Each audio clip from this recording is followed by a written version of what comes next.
Greetings and salutations, humans of Earth. Red Wild Rider here, live once again. Still traveling the cosmos, didn't mention it before, just, in between galaxies and that kind of thing, But anyway, we are here with a Core 2021 box opening. If you recall, I opened two boxes, two pre-release kits, and a collector's box. Did pretty decently. I thought so anyway. I picked up two more boxes. Want to try my hand, grab a couple more rares. Still a couple of rares I haven't gotten, and I don't want to go through the process of mail ordering for 9 lives and stuff like that. There's no real reason to do that, right? And with coronavirus, it's not like I have many trading partners locally. So therefore, let's bust some Core 2021 packs. Besides, more content for the channel. Yay! And I like busting packs. Yay! So this all works out. It's a happy confluence of wonderful things. Anyway, let's get down to business. I got packs to open, and here we go. All right, so obviously the Planeswalkers, the showcase cards are really kind of the features here. Oh, are these the backwards packs? Oh, yes, these are backwards packs. I like backwards packs, which means they might have a tab on the top where I could open them. I'll have to check next pack I open. Anyway, so we have a Beastie token. We have a Forest. We have a Foil Teferi's Tutelage. Right out the bat, a foil showcase card. And behind that, we have Jor-El, Monvuli Recluse. I should have kept my phone handy with some of the prices. I didn't. So you know what? I'm going to take a moment. I'm just going to scroll through here, these two, and take out any of the showcase cards that I find. But yeah, we can put those down there. Put the rare pile go up there. Foil pile go there. Mythics. Yes, that works. Anyway, let me quickly check. It's a funny story. As soon as I decided, okay, I'm going to go live at a certain time, my phone rang. And a friend of mine kept me on the phone literally until a moment before I was going to go live. So I didn't really get to set up the way I had wanted to. All right, so obviously we got the Mythic Rares, Ugin, Teferi, Elder Gargaroth, Terror of the Peaks, Grim Tutor, Chromatic Orrery, Emancipation. A couple of good rares, Azusa, Fable Passage, Heroic Convention, ironically, reprints. So pretty much all the Planeswalkers. Thieves Guild Enforcer and Veto are decent rares too. Most of the rares are under $2 though. So it's really, let's get some good mythics here. So I don't need to look at this anymore. Yay! All right. I did total up the drawer and pretty much just barely broke money. So, but like I said, I wasn't looking to make money on that box. So we got that, and we got Gadrak, the Crown Scourge, who is not worth all that much. All right. I doubt any of the uncommons or commons, but like I said, I just want to see showcase cards. I'll pull those out. Yeah, so I was thinking about showcase cards. I'll pull those out. Yeah, so I was thinking about a couple of things. I think I had started talking about Commander Legends, and I didn't really finish. I've been looking at the card list. And I got to say, there's some pretty interesting cards in the set, not going to lie. But, and some pretty interesting things for Commander, but I think a lot of the value is going to be in the reprints in the set, some pretty decent ones. I mean, Scroll Rack is there, so there's that. So get Speaker of the Heavens, which I think is good. I think that was one of the rares I didn't have very many of. Putting the rares up there. Some of the other stuff seems pretty cool too. I like some of the new commanders. I don't know if I'm going to be building around any of them necessarily. I don't know if any of them are good enough no, good enough's not the right way to say it, because there's a couple of them that are really strong. I don't know if there's any that I want to build around, and I already have some stuff built. First mythic is Massacre Worm, which is a couple of bucks, so that's not bad, but not one of the spicier mythics that I would have wanted to open.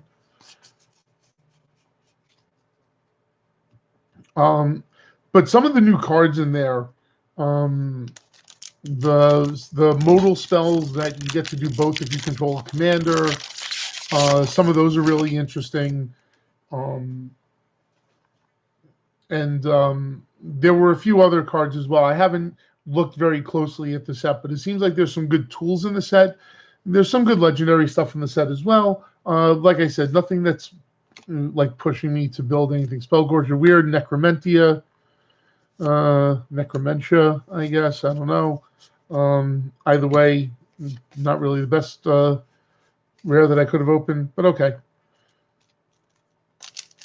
And again, here as always, I'm just going to plow through packs. I might stop talking for a little while. My voice is a little rough today. So then we get a Conspicuous Snoop. That's pretty decent rare. And I'm going to look through the commons later. It's just adding time. I want to do this fast because really this is all about trying to find cool stuff in that mythic spot. So we have a foil common and a ghostly pilfer. Okay. I'll look through the uncommons. And that's it. I'll you know what? I'm gonna make a separate pile here. Okay. Just so I know which pile I have to look through later. Don't waste my time looking through cards I don't need to look through. We got a foil rare Feline Sovereign. Okay. And another Jolrael. Great. Double tap on the Jolrael in this box. Ironically, Jolrael is one of the rares that I already have way more than 4 copies of. That's beautiful artwork. I cannot lie. That's a really good card. Okay. Commons. And yeah, so like I think I was mentioning Jewel Lotus, and I think I kind of trailed off because I opened something that I was impressed by, and that sort of struck my attention. Foil Tavern Swindler, another very, very nice artwork. And Cynthia Shepard, well done. And Glorious Anthem, yay! But I think Jewel Lotus, I think some decks are going to really make a big deal out of it. The rest of them, I think a lot of people are going to see that it's a cute little trick. It can get you some really crazy starts. But most of those starts are going to also make you the enemy of the table. I don't know if you really want to be the enemy of the table that quickly. Temple of Mystery, land, okay. I guess lands are okay. But I don't know if I necessarily want to be the enemy of the table that fast in a lot of decks, because in some decks you're not really set up to be prepared for it. I showcased the Fairy Angel's Insight. I think I'm just going to leave the cards down here from now on. It's fine. Yeah, if you're not ready to be the public enemy of the table, now if you design your deck to be public enemy of the table, or if you're playing a combo deck or something like that, like my Joyride deck will probably run it. I'm pretty sure it's auto include as far as that's concerned. Spark Hunter Masticore. But I think a lot of I think everybody's going to want to jam it in their decks. I just wouldn't pay this absurd price for it. I know there are some people online who are saying, oh, it's like a $10 to $20 card. I don't think it's a $10 to $20 card. I think it's more than that. Oh, our second showcase, and it's a Basri Cat, which is pretty impressive that somehow this pack is aware that I already have 4 Basri Cats, and I have like 1 or 2, like Liliana and Chandra and Teferi, so of course I get Basri. But still very nice, not complaining. But yeah, I'm very interested to start opening Commander Legends packs. It's 2 weeks away. Oh, I can't wait.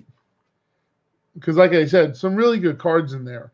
I'm very concerned at what the mythic acquisition rate is going to be, though, because it seems like there's a lot of mythics in the set. I haven't yet looked at the full spoiler, so I can't be 100%. Oh, look at that. I think the first or second best rare in the set. When my camera decides to focus on it, how close do I have to put it to get you focused? There we go. Fable Passage. Very nice. I could always use more Fable Passages. I was almost going to put that in the mythic pile. It's practically a mythic as far as I'm concerned. Yeah, like honestly, I'm putting Fable Passage in a lot of my commander decks now, especially the monocolor, two-color decks. Instead of putting a lot of more expensive fetch lands, I'm putting less expensive fetch lands and more stuff like Fable Passage. And so far, it's been working out okay. Hasn't been too bad. Double Vision, which you may be having if you're trying to look at this card because my camera's not focusing again, I think. Let's see if it boops. Does it boop? Oh. Maybe it's focusing just my eyes suck. I don't know. And nobody's here to tell me. Seems good. Okay. But anyway.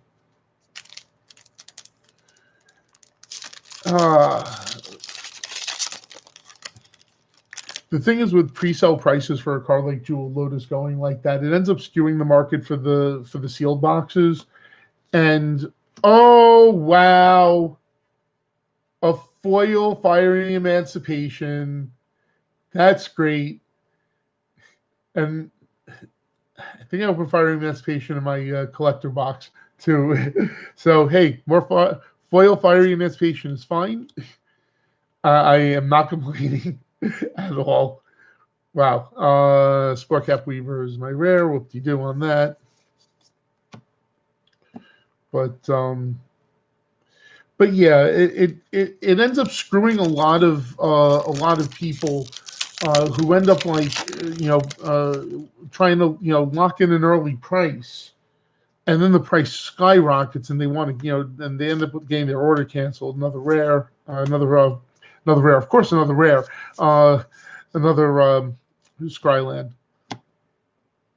Do we just get back-to-back shocks to start off the pack again?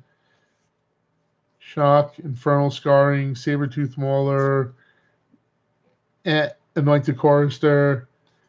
4 cards.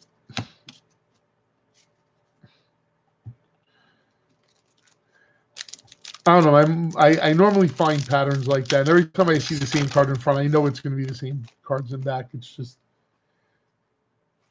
I just like seeing it. I like sometimes seeing how far down it goes. Good to know. Pack Leader, very nice. Still haven't gotten to 9 lives. Still one of the rares I'm missing.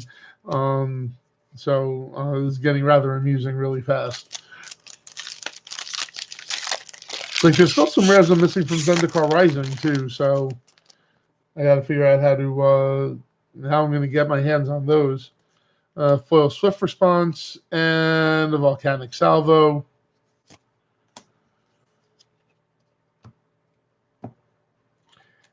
Yeah, I remember years ago. I was going to this one card shop for a long time out on Long Island, and I would buy one of everything that came through at least. So like I was buying dual decks, I was buying the pre-cons, I was buying all sorts of stuff. And when From the Vault came out, I was buying From the Vault all the time. Thieves Guild Enforcer, very cool, one of the better rares. So I would buy From the Vault all the time, and the store owner always charged me MSRP for it. He never screwed around with me on it, even though he probably could have gotten a lot more on eBay or by charging market price. Well, one of his employees, when that shop closed down, one of his employees started his own shop. And Sublime Epiphany, love this art, love this card. It's so good. One of his employees opened a shop, and not going to name any names, but he's kind of infamous. Some of you have probably heard of him if you pay attention to the Magic rumors. His name popped up about a year or so ago in reference to very shocking incident, but not surprising if you know the person involved. But in any case, when he first opened the shop, that was From the Vault Angels was coming out at that point. And for Volcanizer and an Azusa, there we go, one of the other top rares. So not too bad. So when From the Vault Angels came out, it was supposed to be again MSRP of 40, but he decided to charge me 70, and I was like, your former boss, always charged me, MSRP, and he's like, well, I just opened the shop, I got to make some money, and blah blah blah, and I was like, all right, I'll give you the 70, I'll let you slide on this one, there's the 9 lives, finally hit it, okay, got my one, I'm good, stop opening packs now. No, but yeah, so he so I told him, I said, okay, I'll pay you the 70. Next week I come into the shop and he tells me, look, I'm sorry, but the price on From the Vault went up. And I was like, but you told me I was paying 70. And he goes, yeah, but the price went up online. He goes, it's going for 90 now. He's like, I got to charge you 90 because that's what it's going for online. And I was like, but it's From the Vault Angels. I was like, you just told me it was $70 last week. We agreed to it. Now you're telling me it's 90? What kind of crap is this? Another Scryland. And he's like, well, that's the price. And if you still want it, that's it. And I was like, this is crappy, man. I was like, I don't know now. And he said, you know what? He goes, I'll honor the 70 this time. He goes, but, next time, I said, yeah, next time we're going to do this a lot differently. Oh, there's my second foil rare, Necromentia, and Bashley's Lieutenant. And I don't think I ever bought any more From the Vaults from him. It was not long after that I stopped going to his shop.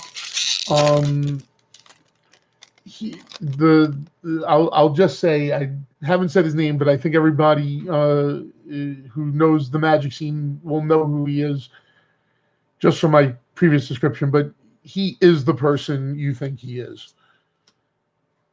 Oh, there's Garruk. Look who showed up to the party. Garruk Unleashed. Ah, man. All right. That's cool. Mythic number 4. He is exactly as much of a jerk as you could imagine.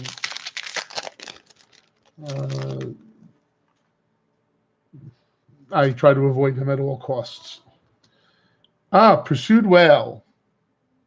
Very cool. I love that artwork. That's just so freaking cool.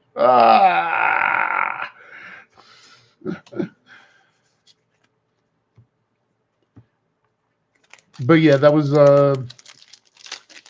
not a good place to play Magic. Frankly, I'll be honest. I've been to a bunch of places to play Magic in my particular area, and a lot of them are kind of lacking in various ways. Second conspicuous Snoop of the box. This is conspicuous now because I've already double tapped on 2 rares in a regular booster box.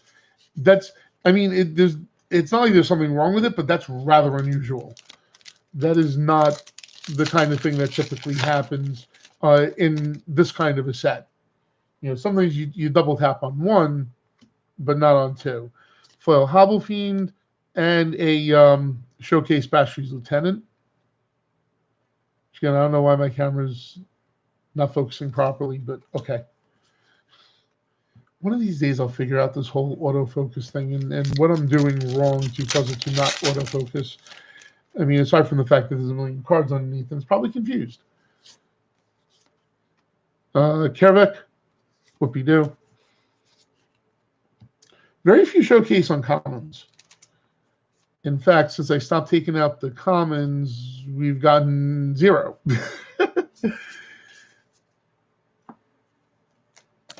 That's rather interesting. We did get a couple of the lands, and I like the lands. The lands are really, really nice looking. For something that's simple, yeah. Shacklegeist. Sure enough. All right, last few packs. 1, 2, 3, 4, 5. All right, almost done with this. I've got one more box. I'm going to save it for tomorrow. I don't want to do everything tonight.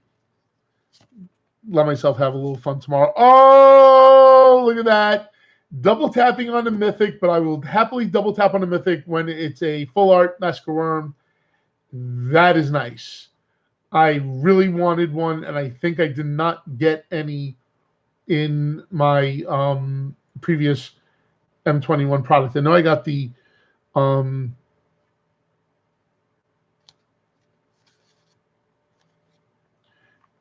I guess it's in the foil slot.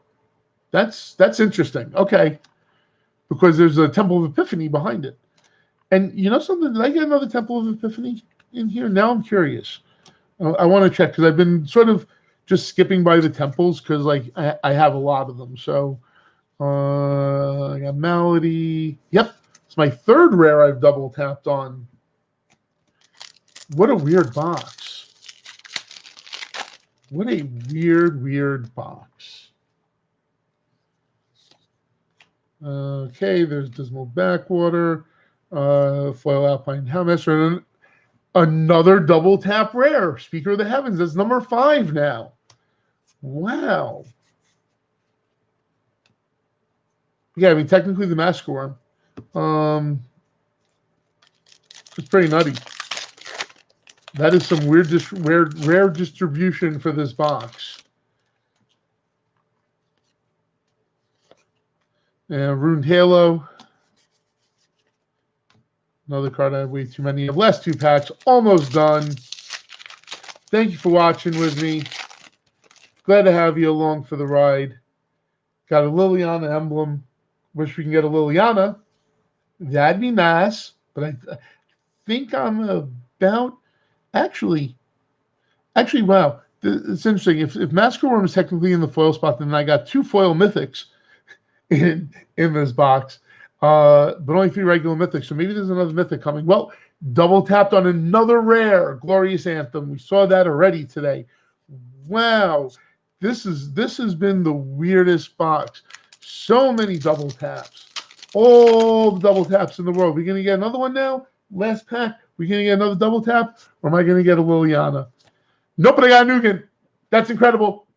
That's incredible. Pretty sure that's why we're not focusing on Ugin, because he's the man.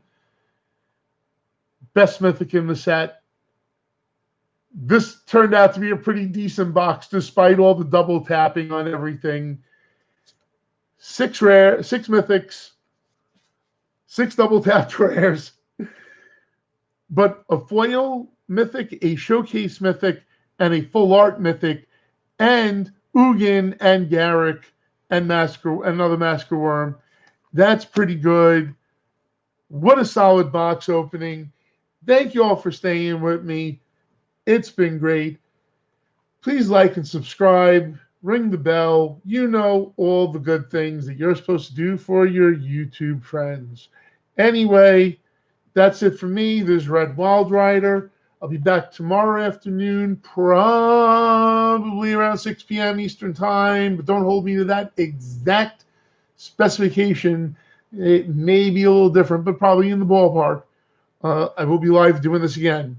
So until then, I'm out, y'all. Peace.